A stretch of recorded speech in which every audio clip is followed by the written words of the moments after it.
Right now, the global oil system is breaking, and Saudi Arabia is trying to reroute it across an entire desert.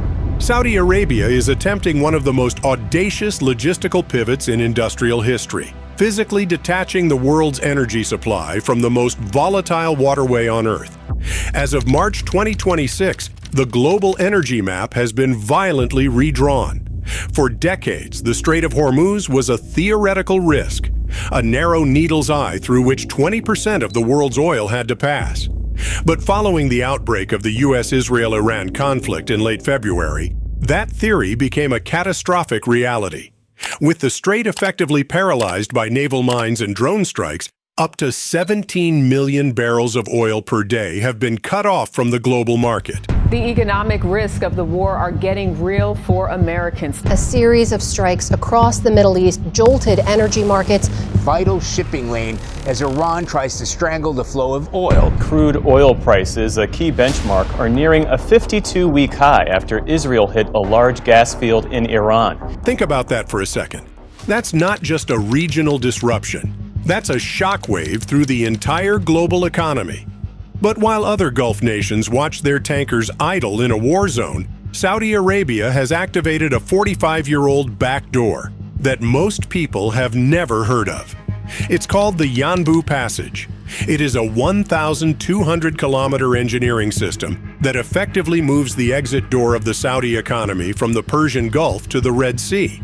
But can a single pipeline built in the 1980s really shoulder the weight of global energy security? Or has the kingdom simply traded one geographic trap for another? Please take a moment to subscribe and like the video. It really helps the channel. To understand the Yanbu Passage, you have to look at the sheer physical reality of the Saudi desert. The kingdom's oil wealth isn't evenly distributed. It is concentrated heavily in the eastern province. Under normal conditions, this oil is pumped into massive tankers at terminals like Ras Tanura, which must then navigate the 21-mile-wide Strait of Hormuz. In 1981, during the tanker war of the Iran-Iraq conflict, Saudi planners realized they were one blockade away from economic collapse. So they built a way out. The East-West Pipeline, also known as Petroline. This isn't just a pipe. It's a high-pressure industrial artery stretching across the entire breadth of the Arabian Peninsula. The system consists of twin lines, 48 and 56 inches in diameter, buried deep beneath the shifting sands of the Adana Desert and carved through the rugged Hijaz Mountains. Now here's where it gets interesting. Moving oil across this distance isn't as simple as letting it flow. Crude oil is thick, heavy, resistant.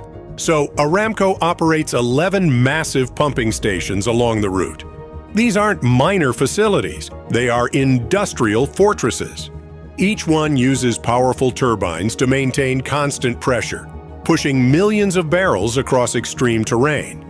And in the blistering 50 degrees Celsius, 122 degrees Fahrenheit Saudi heat, engineers have to manage thermal expansion in the steel while preventing the crude from degrading. For years, this system operated quietly in the background. But in March 2026, everything changed. Aramco CEO Amin Nasser confirmed that the Petroline has been ramped to its absolute mechanical limit of 7 million barrels per day. This is full-scale industrial mobilization.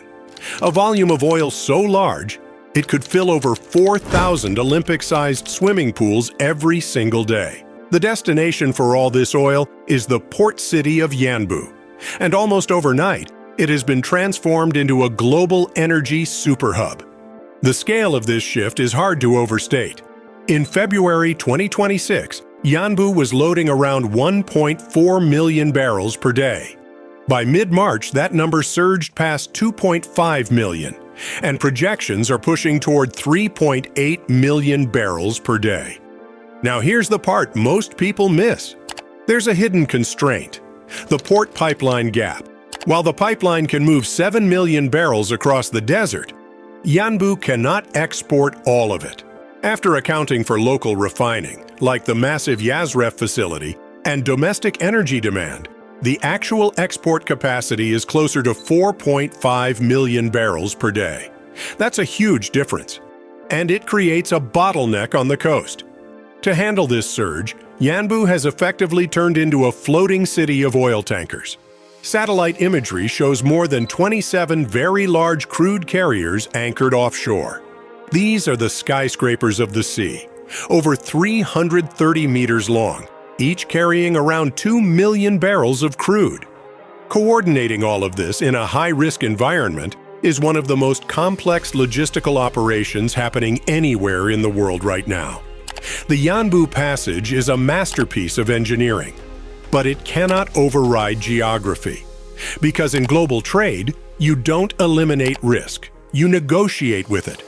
By bypassing the Strait of Hormuz in the north, Saudi Arabia has funneled its economic survival into another choke point in the south, the Bab el-Mandeb Strait, also known as the Gate of Tears.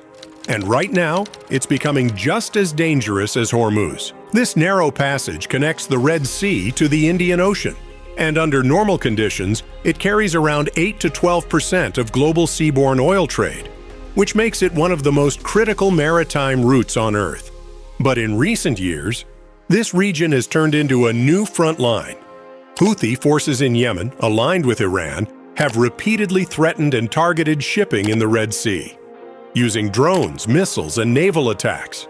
Even without a full blockade, that risk alone is enough to disrupt global trade. Major shipping companies have already begun rerouting vessels. Instead of passing through the Red Sea, ships are going around Africa, adding 10 to 15 days to journeys, driving up fuel costs, insurance premiums, and delays across global supply chains. And here's where the situation becomes even more critical. Most of the oil leaving Yanbu is loaded onto very large crude carriers. These ships are simply too large to pass through the Suez Canal when fully loaded, which means they have no choice. They must go south, through Bab el-Mandeb. In fact, estimates suggest that 70 to 75% of the oil diverted through the Yanbu Passage now depends on this single route. So the risk didn't disappear, it just moved. And this is where the story expands beyond oil. Because now, energy security depends on something much bigger: the political stability of the Horn of Africa. Countries like Djibouti, Eritrea, and Ethiopia are no longer peripheral players.